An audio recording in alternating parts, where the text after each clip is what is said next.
gue tuh pengen ngakak, pengen ketawa karena lucu aja gitu ya.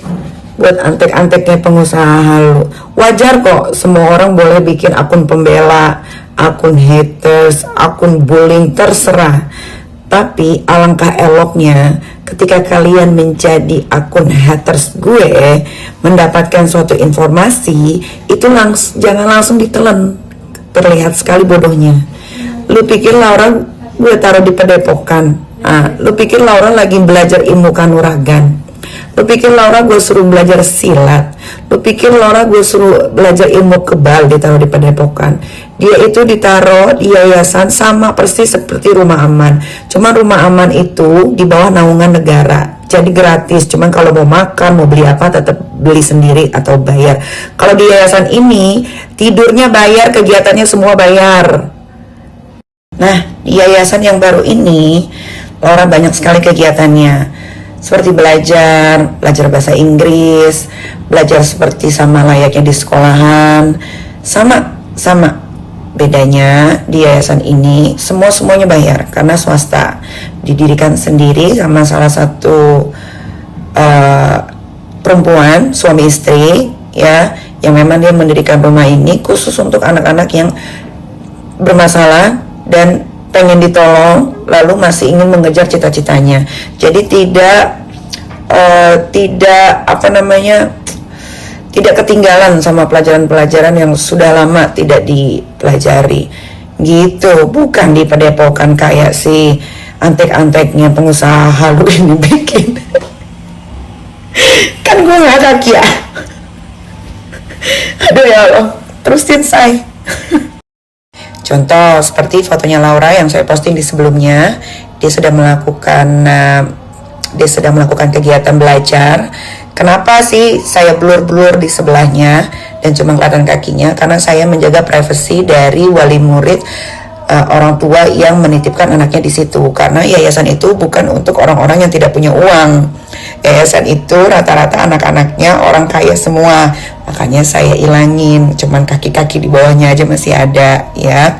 Karena saya menjaga privasi dari anak-anak yang dititipkan di situ, paham ya? Nah, itu dia sudah melakukan aktivitas belajar, paham ya? Jadi dia bukan lagi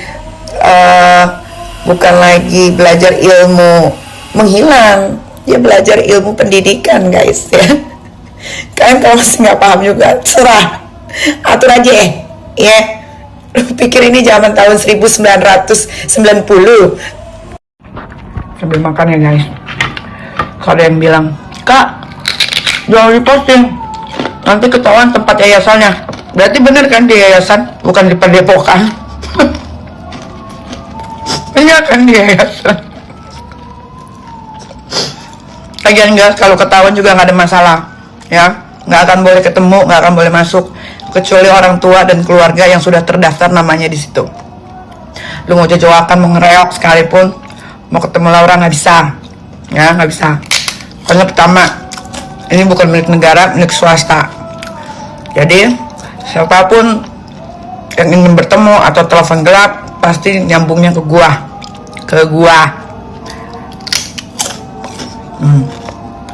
Makan, jangan lupa makan. Kita harus makan biar ada nya. Habis mandi, kita bahas soal BPOM. Karena ini lebih penting dibanding yang lain-lain. Kalau masalah loli, alhamdulillah sudah selesai. Tinggal nunggu hari Kamis. BPOM, are you ready? Gak ada kan Instagram story tanpa huru hara yang ngeliat 2,2 juta manusia. Cuman gue yang bisa. Yang mau endorse buruan. Nanti duitnya gue mau kasih ke Papua, korban bencana alam seperti biasa. Kan gue punya Nikita Foundation ya. Situ aja akan kularikan duitnya ya. Cus, gue buka endorse cuman khusus hari ini aja, besok-besok enggak. Nanti dibilangnya aneh-aneh lagi. Jadi gue ini lumayan ngikutin soal BPOM, ketua BPOM yang baru yang ngomong di DPR pada hari apa gitu. Bapak ketua DPR yang baru diangkat, yang baru dilantik, Pak, Bapak tahu nggak perputaran skincare, apalagi owner-owner skincare yang dari daerah yang hanya ingin mencoba-coba jualan skincare karena mereka tahu keuntungan dari skincare tuh banyak.